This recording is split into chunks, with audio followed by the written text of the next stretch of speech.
ಚಿಂತಕ ಚಕ್ರವರ್ತಿ ಸೂಲಿಬೆಲೆ ನಿನ್ನೆ ಕೊಟ್ಟಂತಹ ಸ್ಟೇಟ್ಮೆಂಟ್ ಅನ್ನು ಮತ್ತೊಮ್ಮೆ ಸಮರ್ಥಿಸಿಕೊಳ್ತಾ ಇದ್ದಾರೆ. ಅವ್ರು ಹೇಳ್ತಾ ಇರೋದಿಷ್ಟು, ಪಬ್ಲಿಕ್ ಟಿವಿ ಜೊತೆಗೆ ಮಾತನಾಡ್ತಾ ಹೇಳಿದಿಷ್ಟು, ನಾನು ಪ್ರೀತಿಸಿ ಅಂತ ಹೇಳಿದ್ದೀನಿ, ಇನ್ನೊಬ್ಬರನ್ನ ದ್ವೇಷಿಸಿ ಅಂತ ಹೇಳಿಲ್ಲ. ಅನ್ಯ ಧರ್ಮೀಯ ಯುವತಿಯರನ್ನ ಪ್ರೀತಿಸಿ ಮದುವೆಯಾಗಿ ಹಿಂದೂ ಯುವಕರಿಗೆ ಕೊಟ್ಟಂತಹ ಹೇಳಿಕೆಯನ್ನ ಮತ್ತೊಮ್ಮೆ ಸಮರ್ಥಿಸಿಕೊಳ್ತಾ ಇದ್ದಾರೆ. ಏನ್ ತಪ್ಪು ಇದರಲ್ಲಿ? ನಾನೇನಾದರೂ ಅವ್ರಿಗೆ ಹೊಡಿರಿ ಬಡಿರಿ ಅಂತ ಏನಾದರೂ ಹೇಳದ್ನ? ಗರ್ವಾಪಸಿಗೆ ಕರೆ ಕೊಟ್ಟಿದ್ದೀನಿ, ಏನ್ ತಪ್ಪು ಅದರಲ್ಲಿ ಅಂತ ಕೇಳ್ತಾ ಇದ್ದಾರೆ. ಅಂಕಣಕಾರ ಚಿಂತಕ ಚಕ್ರವರ್ತಿ ಸೂಲಿಬೆಲೆ ಅವರು ಮಂಗಳೂರಿನಲ್ಲಿ ನೀಡಿರುವಂಥ ಹೇಳಿಕೆ ಒಂದು ಭಾಳಷ್ಟು ಈಗ ಚರ್ಚೆ ಆಗ್ತಾ ಇರುವಂಥದ್ದು. ಹಿಂದೂ ಯುವಕರಿಗೆ ಒಂದು ಕರೆಯನ್ನು ಕೊಟ್ಟಿದ್ದಾರೆ, ಅನ್ಯ ಧರ್ಮದ ಅನ್ಯ ಸಮಾಜದ ಯುವತಿಯರನ್ನು ಪ್ರೀತಿಸಿ ಮದುವೆಯಾಗಿ ಅನ್ನುವಂಥದ್ದು. ಈಗ ಅದು ಭಾಳಷ್ಟು ವೈರಲ್ ಆಗಿದೆ. ಹಾಗಾಗಿ ಅದರ ಬಗ್ಗೆ ಮಾತಾಡಲಿಕ್ಕೆ ನಮ್ಮ ಜೊತೆ ಚಕ್ರವರ್ತಿ ಸೂಲಿಬೆಲೆ ಅವರಿದ್ದಾರೆ. ನಿಮ್ಮ ಈ ಮಾತಿನ ಅರ್ಥ ಏನು? ಭಾಳಷ್ಟು ವೈರಲ್ ಆಗಿದೆ, ಏನು ಅನಿಸುತ್ತೆ? ನಾನು ವೈರಲ್ ಆಗಿದ್ದು ಸಂತೋಷವಾಯಿತು. ಯಾಕೆಂದರೆ ನಮ್ಮ ತರುಣರಿಗೆ ಹೀಗೆ ವೈರಲ್ ಆಗದೆ ಹೋದರೆ ಈ ವಿಷಯವನ್ನು ಮುಟ್ಟಿಸ್ಲಿಕ್ಕೆ ಸಾಧ್ಯ ಆಗ್ತಿರಲಿಲ್ಲ. ಲವ್ ಜಿಹಾದ್ನ ಪ್ರೀತಿ ಅಂತ ಕರೆಯೋದಾದರೆ, ಈ ಪ್ರೀತಿಯನ್ನು ಯಾಕೆ ನಮ್ಮ ಸಮಾಜದೊಳಗೂ ವಿಸ್ತಾರ ಮಾಡಬಾರ್ದು? ಹಿಂದೂಗಳು ಕೂಡ ಈ ಪ್ರೀತಿಯನ್ನು ಯಾಕೆ ವಿಸ್ತಾರ ಮಾಡ್ಕೊಳ್ಬಾರ್ದು? ಸಮಾಜ, ಪಂಥ, ಜಾತಿ ಈ ಎಲ್ಲ ಎಲ್ಲೆಗಳನ್ನು ಮೀರಿ ಈ ನಾಡಿನ ತರುಣ ಸಮಾಜ ಯಾಕೆ ಇದರ ಬಗ್ಗೆ ಯೋಚನೆ ಮಾಡಬಾರ್ದು ಅನ್ನೋದಷ್ಟೇ ನನ್ನ ಪ್ರಶ್ನೆ. ನಾನು ನಮ್ಮ ತರುಣರನ್ನು ಭಾಳ ಗಂಭೀರವಾಗಿ ಕೇಳ್ಕೊಳ್ತೀನಿ. ಏನು ಅಂತಂದರೆ, ಲವ್ ಜಿಹಾದ್ ಅಂತ ನಾವು ಯಾವತ್ತಾದರೂ ಮಾತನಾಡುವಾಗ ಹಿಂದೂ ಹೆಣ್ಣು ಮಕ್ಕಳನ್ನು ಮೋಸಗೊಳಿಸಿ, ನಾನು ಅಂಡರ್ಲೈನ್ ಮಾಡ್ತಿದ್ದೀನಿ ಇದನ್ನು, ಮೋಸಗೊಳಿಸಿ ಒಂದು ಮತದ ತರುಣರು ಎಳ್ಕೊಂಡು ಹೋಗಬೇಕಾದಾಗ ಅಥವಾ ಅವ್ರನ್ನ ಮದುವೆ ಆಗ್ತೀವಿ ಅಂತ ಆಮಿಷಗಳನ್ನು ಒಡ್ಡು ಕರ್ಕೊಂಡು ಹೋಗ್ತಾ ಇರಬೇಕಾದಾಗ ನಾವು ಮಾತನಾಡಿದರೆ ಅದು ತಪ್ಪು ಅಂತ ಅನ್ನಿಸ್ಕೊಳ್ತಾ ಇತ್ತು.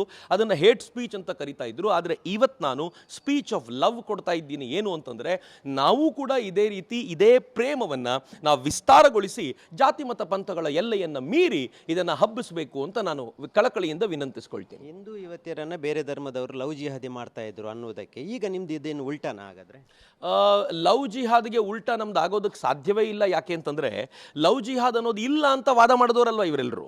ಲವ್ ಜಿಹಾದ್ ಅನ್ನೋದು ಇಲ್ವೇ ಇಲ್ಲ, ಇದು ಸಂಘಿಗಳು ಸೃಷ್ಟಿಸಿರುವಂಥ ಒಂದು ಹುನ್ನಾರ, ಸಂಘಿಗಳ ಹುನ್ನಾರ ಅಂತೆಲ್ಲ ಮಾತಾಡ್ತಿದ್ರಲ್ವಾ. ಹಾಗಿದ್ಮೇಲೆ ಲವ್ ಜಿಹಾದ್ಗೆ ವಿರುದ್ಧ ಹೆಂಗಾಗತ್ತೆ? ಲವ್ ಜಿಹಾದ್ನ ನೀವು ಪ್ರೇಮ ಅಂತ ಕರೆಯೋದಾದರೆ ಇದು ಪ್ರೇಮಕ್ಕೆ ಮತ್ತೊಂದು ಪ್ರೇಮ ಅಷ್ಟೇ. ನೀವು ಆ ದಿಕ್ಕಿನ ಪ್ರೇಮ ಆದರೆ ಈ ದಿಕ್ಕಿನಲ್ಲೂ ಪ್ರೇಮ ಇರಬೇಕಲ್ಲ. ಯಾಕೆ ಒಂದೇ ದಿಕ್ಕಿನಲ್ಲಿ ಪ್ರೇಮ ನಡೀಬೇಕು, ಇನ್ನೊಂದು ದಿಕ್ಕಲ್ಲೂ ಪ್ರೇಮ ಆಗಲಿ ಅಂತ? ಮತ್ತು ಅದಕ್ಕೆ ಮುಕ್ತವಾಗಿ ಅವರು ಬೆಂಬಲ ಕೊಡಬೇಕು. ಪ್ರೇಮಕ್ಕೆ ಯಾವತ್ತೂ ಚೌಕಟ್ಟನ್ನು ಹಾಕಬಾರ್ದು ಅಂತ ನೀವುಗಳೇ ಹೇಳ್ಕೊಟ್ಟಿರೋದ್ರಿಂದ ಮುಕ್ತವಾಗಿ ಇದನ್ನು ನಮಗೆ ವಿಸ್ತಾರ ಮಾಡಿ ಕೊಟ್ಟರೆ ಆ ಪ್ರೇಮ ಎಲ್ಲ ಕಡೆ ಹಬ್ಬಲಿಕ್ಕೆ ಅನುಕೂಲವಾಗುತ್ತೆ ಅಂತ ನನಗನ್ಸುತ್ತೆ. ಅನ್ಯ ಸಮಾಜ ಅಂದರೆ ಹಿಂದೂ ಯುವಕರು ಮುಸ್ಲಿಮರನ್ನ ಅಥವಾ ಕ್ರೈಸ್ತರನ್ನ ಹಾಗೆ ಹೇಳ್ತಾ ಇದ್ದೀನಿ. ನಾನು ಎಲ್ಲ ರೀತಿಯಿಂದಲೂ ಹೇಳ್ತಿದ್ದೀನಿ. ಯಾವುದೋ ಒಂದು ಸಮಾಜ, ಹಿಂದೂ ಸಮಾಜದಲ್ಲೇ ಇರುವಂಥ ಹಿಂದೂ ಧರ್ಮದಲ್ಲಿರುವಂಥ ಒಂದು ಸಮಾಜದ ತರುಣ ಮತ್ತೊಂದು ಸಮಾಜದ ಹೆಣ್ಣು ಮಗಳನ್ನು ಪ್ರೀತಿಸಿ ಮದುವೆ ಆಗ್ಬೋದು. ಅದೇ ರೀತಿ ಈ ಸಮಾಜ, ಪಂಥ, ಜಾತಿ ಈ ಎಲ್ಲೆಯನ್ನು ಮೀರಿ ನೀವು ಮತ್ತೊಂದು ಹೆಜ್ಜೆಯನ್ನು ದಾಟಿ ಪಂಥಕ್ಕೆ ಹೋಗೋದಿದ್ರೆ ಅದರಲ್ಲೂ ಯಾವ ಅಭ್ಯಂತರ ಇರಬಾರ್ದು. ಪ್ರೀತಿಗೆ ಯಾಕ್ರಿ ಎಲ್ಲೇ ಕಟ್ತೀರಿ? ನೀವೇ ಹೇಳಿಕೊಟ್ಟಂಥ ಪಾಠ, ಪ್ರೀತಿಗೆ ಎಲ್ಲೇ ಯಾಕೆ ಕಟ್ತೀರಿ ಅನ್ನುವಂಥ ಪ್ರಶ್ನೆ ನಮಗೆ ನಾವು ಕೇಳ್ಕೊಳ್ಬೇಕಿದೆ ಅಂತ ಅನ್ಸುತ್ತೆ ನನಗೆ. ಈಗ ಹಿಂದೂ ಯುವಕರು ಸಾಕಷ್ಟು ಸಂಖ್ಯೆಯಲ್ಲಿ ಕಡಿಮೆ ಇದ್ದಾರೆ ಅನ್ನುವಂಥದ್ದು ನಿಮ್ಮ ಮಾತಿನ ಅರ್ಥ. ಹಾಗಾದರೆ ಅಂದರೆ ಹಿಂದೂ ಸಮಾಜ ಕಡಿಮೆ ಆಗ್ತಾ ಇದೆ ಅನ್ನುವಂಥದ್ದು. ಹಿಂದೂ ಯುವಕರ ಸಂಖ್ಯೆ ಕಡಿಮೆ ಇದೆ, ಯುವಕರ ಸಂಖ್ಯೆ ಕಡಿಮೆ ಇದೆ ಅಂತ ನಾನು ಹೇಳ್ತಿಲ್ಲ. ಆದರೆ ಅತ್ಯಂತ ವೇಗವಾಗಿ ಹಿಂದೂಗಳ ಪ್ರಮಾಣ ಡೌನ್ ಆಗ್ತಾ ಇದೆ.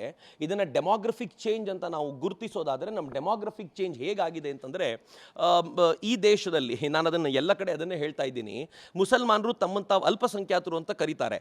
ಆದರೆ ಬಜೆಟ್ ಬಂದಾಗ ನಮ್ಮ ಸಂಖ್ಯೆ ಜಾಸ್ತಿ ಇರೋದ್ರಿಂದ ನಮಗೆ ಹೆಚ್ಚಿನ ಅನುದಾನ ಕೊಡಬೇಕು ಅಂತ ಕೇಳ್ಕೊಳ್ತಾರೆ. ಎರಡೂ ಒಂದಕ್ಕೊಂದು ವಿರುದ್ಧವಾಗಿರುವಂಥದ್ದು. ಮುಸಲ್ಮಾನರು ಎಲ್ಲಿವರೆಗೂ ಹೇಳ್ತಾರೆ ಅಂತಂದರೆ, ನಾವು ಬಯಸಿದರೆ ಸರ್ಕಾರವನ್ನು ಬೀಳಿಸಬಲ್ಲೆವು, ಅಷ್ಟು ಸಂಖ್ಯೆ ನಮ್ಮದಿದೆ.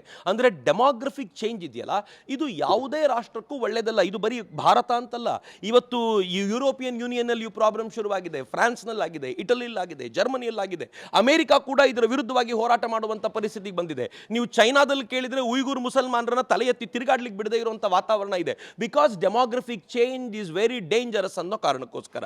ಸೊ ಈ ದೃಷ್ಟಿಯಿಂದ ನೋಡೋದಾದರೆ ಹಿಂದೂಗಳ ಸಂಖ್ಯೆ ವೃದ್ಧಿಯಾಗೋದು ಅಥವಾ ಹಿಂದೂಗಳ ಸಂಖ್ಯೆ ಸಮತೋಲನವನ್ನು ಕಾಯ್ದುಕೊಂಡು ಬರೋದು ದೇಶದ ಹಿತದೃಷ್ಟಿಯಿಂದ ಒಳ್ಳೆಯದಾಗಿರೋದ್ರಿಂದ ಖಂಡಿತವಾಗಿಯೂ ನನಗನ್ಸುತ್ತೆ ಹಿಂದೂಗಳ ಸಂಖ್ಯೆ ಕುರಿತಂತೆ ನಾವು ಗಮನ ಹರಿಸಬೇಕು ಅಂತ.